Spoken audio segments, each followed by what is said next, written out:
வணக்கம் நண்பர்களே. ஸோ வந்து என்ன பார்க்க போகிறேன்னா, அது எல்இடி எல்சிடி டிவியில் பார்த்தீங்கன்னா டிவி ஆன் ஆகும், சவுண்டு வரும். ஆனால் வந்து டிஸ்பிளேவில் வந்து எதுவும் ரியாக்ஷன் இருக்காது, பிளாங்காக தான் இருக்கும். ரெண்டாவது இன்னொரு கம்ப்ளைண்ட் என்ன வரும்னு பார்த்தோன்னா, எல்இடியில் டிவி ஆன் பண்ண உடனே உங்களுக்கு வந்து அந்த லோகோலாம் வந்துடும். என்ன டிவி, ஃபிலிப்ஸு, சாம்சங்னா சாம்சங் லோகோவோட லைட்டோடு எரியும். அந்த ஒன் டைம் லைட் எரிஞ்சதும் உடனே வந்து லைட் ஆஃப் ஆயிரும், பிளாங்காக தெரியும். ஸோ அது என்னென்னா டிஸ்பிளேலாம் நல்லா இருக்குது. என்னென்னா பேக் லைட்டுக்கு ஒரு சில டிவியில் பேக் லைட் கம்ப்ளைண்ட் வரும், பல்பு போயிருக்கும். இன்னும் சில டிவியில் பார்த்தோம் அப்படின்னா உங்களுக்கு வந்து அந்த பேக் லைட்டு போகிற வோல்ட்டு வந்து ட்ராப் ஆயிரும், போர்டில் வந்து கம்ப்ளைண்ட் வரும். ஃபில்டர் உப்பி இருக்கும், இல்லை அந்த இன்வெர்ட்டர் அந்த காயில் வந்து இதாக இருக்கும், இல்லை அந்த இன்வெர்ட்டர் டிரைவர் ஐசி வந்து அந்த 4 பின் ஐசி மெமரி ஐசி மாதிரி போட்டிருப்பாங்க, அந்த பின்னு வந்து ஷார்ட் ஆகிருக்கும். மேக்ஸிமம் அந்த மெமரி ஐசி மாதிரி போட்டுக்கிற அந்த டிரைவர் ஐசி தான் கம்ப்ளைண்ட் வருது. ஸோ அதனால் வந்து உங்களுக்கு எல்இடி எல்சிடிக்கு போகிற லைட்டுக்கு போகிற வோல்ட் வந்து ட்ராப் ஆகுது. அதனால் உங்களுக்கு வந்து கம்ப்ளைண்ட் வரும். மேக்ஸிமம் வந்து என்னென்னா டிவி ஆன் பண்ண உடனே உங்களுக்கு வந்து லைட்டு வெளிச்சம் வரும், உடனே மறுபடியும் வெளிச்சம் கட்டாகி போயிடும். இந்த மாதிரி கம்ப்ளைண்ட் தான் நான் நிறைய அட்டன் பண்ணியிருக்கிறேன். ஸோ அது எதனால் வருது, அதுக்கு என்ன மாற்று வழி, எப்படி ரெடி பண்ணலாம் அப்படின்னு பார்க்கலாம். இதில் வந்து பல்பெலாம் நல்லாயிருக்கும், பல்பெலாம் போகாது. பல்பு போகிறது நீங்கள் எல்இடி டெஸ்ட்டுன்னு தனியாகவே சேல் பண்ணுறாங்க. இல்லை நான் அதுக்கு தனியாக ஒரு வீடியோ ஒன்று போட்டிருக்கேன், சர்க்யூட் ரெடி பண்ணுறது எப்படி நாமளே ரெடி பண்ணலான்ட்டு. ஸோ அது மாதிரி நீங்கள் இல்லை அப்படின்னா ஒரு எல்இடி டெஸ்ட் ஒன்று வாங்கி வச்சுங்க, 500 rupees வரும். நீங்கள் செக் பண்ணுறதுக்கு ஈஸியாக இருக்கும். அது வாங்கி வச்சுட்டு பல்பு போயிடுச்சா இல்லை போர்டில் கம்ப்ளைண்ட்னா தெரிஞ்சுக்கலாம். இந்த டிவி இது வந்து எல்சிடி டிவி. எல்சிடி டிவியில் பார்த்தோம் அப்படின்னா ஏற்கனவே இது வந்து என்ன கம்ப்ளைண்ட்னா, உங்களுக்கு வந்து பல்ப் அதாவது 1 செகண்ட் டிவி ஸ்க்ரீன் வந்துட்டு ஆஃப் ஆனிச்சு. ஸோ ஏற்கனவே நான் போர்டு பார்த்துட்டேன், போர்டில் வந்து சேம் அதே ஐசி தான் கம்ப்ளைண்ட்டு, இன்வெர்ட்டர் டிரைவர் ஐசி வந்து கம்ப்ளைண்ட்டு. பார்த்தீங்கன்னா இதுதான் வந்து சிஎஃப்எல் பல்பு, இது சிசிஎஃப்எல்பாங்க அந்த லேம்ப்பு, எல்இடி கிடையாது. இந்த சைடு 2 கனெக்டரு, டாப்பில் 2 கனெக்டரு, பாட்டமில் 2 connector, 4 connector, 4 set bulb. So இந்த காயிலேருந்து தான் போவோம், இன்வெர்ட்டர் வோல்ட் வந்து அந்த காயிலேருந்து போவோம். ஓகே, இந்த எல்சிடி எல்இடி இது எல்லாமே வந்து இன்வெர்ட்டர் பேக்லைட் இன்வெர்ட்டர் போர்டு வந்து தனியாக கிடைக்குது, சிங்கிள் காயில் டபுள் காயில்னு சொல்லிட்டு தனியாகவே கிடைக்குது. ஸோ அது நம்ம வாங்கி அட்டாச் பண்ணிக்கலாம். நம்ம இதில் வந்து அந்த டிரைவர் ஐசிலாம் கிடைக்காது. ஸோ அதனால் நம்ம வந்து தனியாக ஒரு போர்டு வாங்கி இன்ஸ்டால் பண்ணிக்க வேண்டியதான். ஸோ இது எப்படி வந்து இன்ஸ்டால் பண்ணலாம் அப்படின்ட்டு பார்க்கலாம். அது வந்து எல்இடிக்கு தனியாக போர்டு வருது, எல்சிடிக்கு தனியாக போர்டு வருது. ரெண்டும் நீங்கள் மாற்றி எது போட்டுருவானா, ஏன்னா எல்சிடி எல்இடிக்கு வந்து தனித்தனியாக வருது. எல்இடிக்கு வரதை எல்சிடிக்கு போட்டிங்கன்னா உங்களுக்கு வந்து ஷார்ட் ஆயிரும் போர்டு, அதை டிரைவர் போர்டு வந்து ஷார்ட் ஆயிரும். ஸோ அதனால் கன்ஃபார்ம் பண்ணிட்டு போடுங்க அப்படின்ட்டு. ஏன்னா ரெண்டும் ரொம்ப டிஃப்ரெண்ட் வரும், அது பார்த்தாவும் உங்களுக்கு தெரியும். ஸோ வந்து அதாவது எல்சிடி போர்டு நான் இப்போ காமிக்கிறேன் பாருங்கள். இதில் பார்த்தீங்கன்னா இந்த ப்ளஸ்ஸுக்கு வந்து மார்க் பண்ணியிருப்பாங்க ரெட்டில், அதுதான் plus positive point, negative point இந்த சைடு. அதே மாதிரி ஒயரும் பார்த்தீங்கன்னா பாசிட்டிவ்க்கு வந்து கொஞ்சம் மொத்த ஒயராக போட்டிருப்பாங்க. ஓகே, இது பார்த்தீங்கன்னா இதே எல்சிடிக்கு உண்டான டபுள் காயில். இதுலேயே வந்து சிங்கிள் காயில் வரும், இது வந்து டபுள் காயில், 4 கனெக்டர் வரும் இதுலேயே. இதில் உங்களுக்கு மென்ஷன் பண்ணியிருப்பாங்க வோல்ட்டு வந்து 10லேருந்து 30 வோல்ட் வரைக்கும் இன்புட்டு கொடுத்துக்கலாம், டிசி வோல்ட்டு.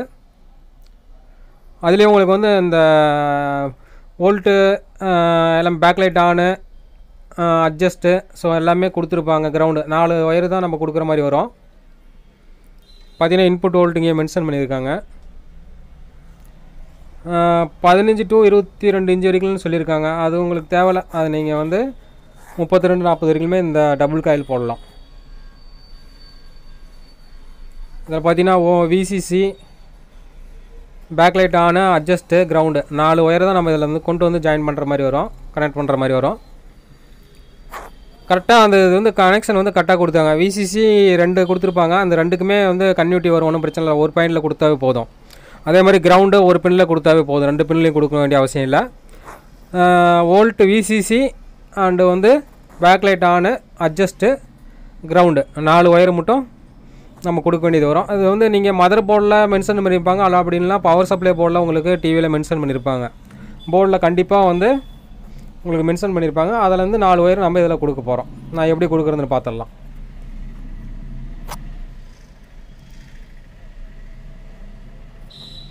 பவர் சப்ளை போர்டை வந்து நீங்கள் 4 ஸ்க்ரூ கழட்டி ரிமூவ் பண்ணிக்காங்க. ரிமூவ் பண்ணிவிட்டு பேக்கில் பார்த்தீங்க அப்படின்னா உங்களுக்கு வந்து மென்ஷன் பண்ணியிருப்பாங்க.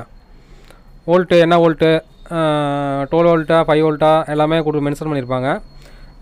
இது பார்த்தீங்கன்னா 12 வோல்ட்டு உங்களுக்கு பேக்கில் காமிக்கிற பாருங்கள். அப்படி இதில் உங்களுக்கு பவர் சப்ளை போர்டில் மென்ஷன் பண்ணலாம் அப்படின்னா மதர் போர்டில் உங்களுக்கு மென்ஷன் பண்ணியிருப்பாங்க. ரெண்டில் ஏதோ ஒரு போர்டில் கண்டிப்பாக மென்ஷன் பண்ணியிருப்பாங்க. நீங்கள் அதை வச்சு நீங்கள் வந்து கனெக்ஷன் கொடுத்துக்க வேண்டியதான்.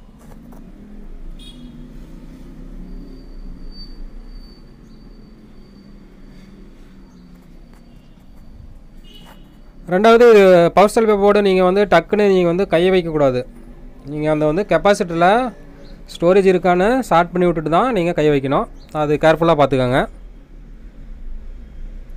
டக்குன்னு நீங்கள் கை வச்சிட்டிங்க அப்படின்னா கெப்பாசிட்டி ஸ்டோரேஜ் இருந்துச்சுன்னா ஃபுல்லாக அடி வாங்கிடும்.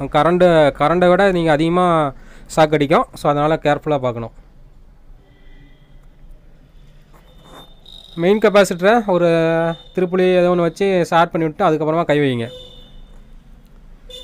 ஓகே, இது பார்த்தீங்கன்னா ஏற்கனவே சொன்னல அதுதான் வந்து பேக்லைட் டிரைவர் ஐசி. ஸோ இதில் 2 ஐசி போட்டிருந்தாங்க. 2 ஐசியில் பார்த்தீங்கன்னா இந்த பக்கம் ஐசி வெடிச்சிருச்சு.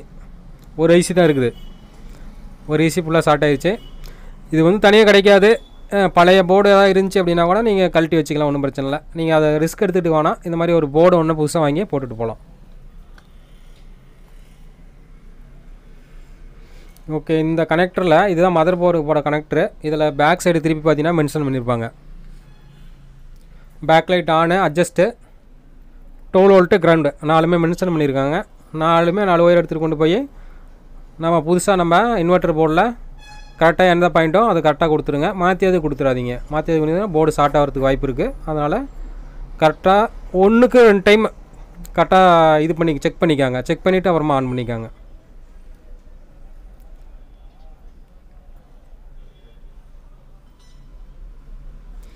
ஓகே, நான் வந்து 4 ஒயரும் கொண்டு வந்து 4 ஒயரில் அடிச்சிட்டேன். பார்த்தீங்கன்னா தெரியும். பேக்கில் 4 ஒயர் கரெக்டாக என்னென்ன கலர்னு கரெக்டாக மென்ஷன் பண்ணி கொண்டு வந்து கரெக்டாக 1க்கு 1 டைமு செக் பண்ணி அடிச்சிக்கோங்க. விசிசி, பேக்லைட் ஆனு, அட்ஜஸ்ட்டு, கிரவுண்டு 4 ஒயரு. மீதி இந்த 4 பாயிண்ட்லேயே நம்ம சிசிஎஃப்எல் அதாவது லைட்டு வந்து லேம்ப் ஒயராக கனெக்ட் பண்ணி வேண்டியதான்.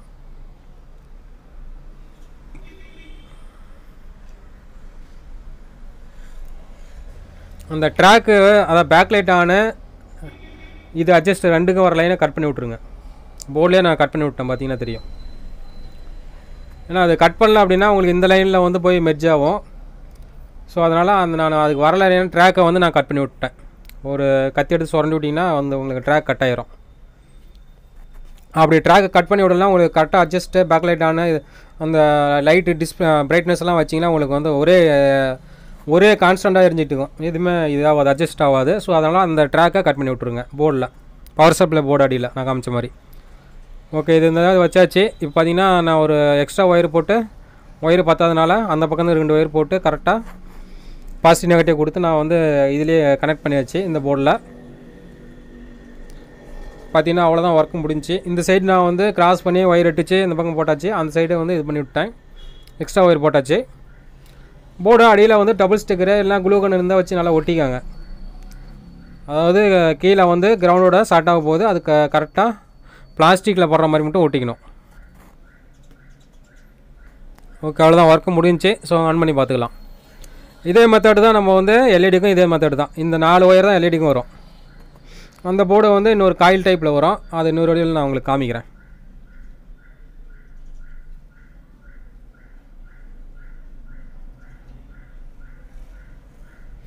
பார்த்தீங்கன்னா எல்இடி இது கீழே. ஸோ வந்து ஸ்டாண்ட் பை மோடு ரிலீஸ் பண்ணி விட்டேன்.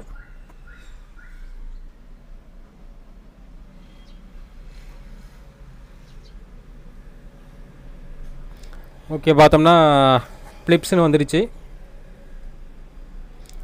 ஓகே, அவ்வளோதான். பார்த்தீங்கன்னா டிவி ஆன் ஆகிடுச்சு. ஸோ அவ்வளோதான், சிம்பிள் மெத்தடு தான். ஒரு போர்டு எக்ஸ்ட்ரா வாங்கி கனெக்ட் பண்ண போகிறோம், அவ்வளோதான். ஸோ இது வந்து எல்லா டிவிக்கும் பொருந்தும். எல்இடி எல்சிடி ரெண்டுக்குமே பொருந்தும். சேம் போர்டு மட்டும்தான் வித்தியாசம் வரும். எல்இடிக்கு எல்சிடி எல்இடின்னு நீங்கள் கேட்டு வாங்கிக்காங்க. அது நீங்கள் ரெண்டும் டிஃப்ரெண்ட் பார்த்தீங்கன்னா தெரியும். அந்த காயில் எல்இடி போர்டில் பார்த்தீங்கன்னா அந்த இண்டக்ஷன் அடுப்பில் வருதில்ல, அந்த இண்டக்டர்லாம் போட்டு கொடுத்துருப்பான். ஓகே, அவ்வளோதான். இந்த வீடியோ பிடிச்சிருந்தா லைக் அண்ட் ஷேர் கமெண்ட் பண்ணுங்கள். நெக்ஸ்ட் இதே மாதிரி இன்னொரு 19 அவங்களோட சந்திக்கிறேன். நன்றி, பாய்.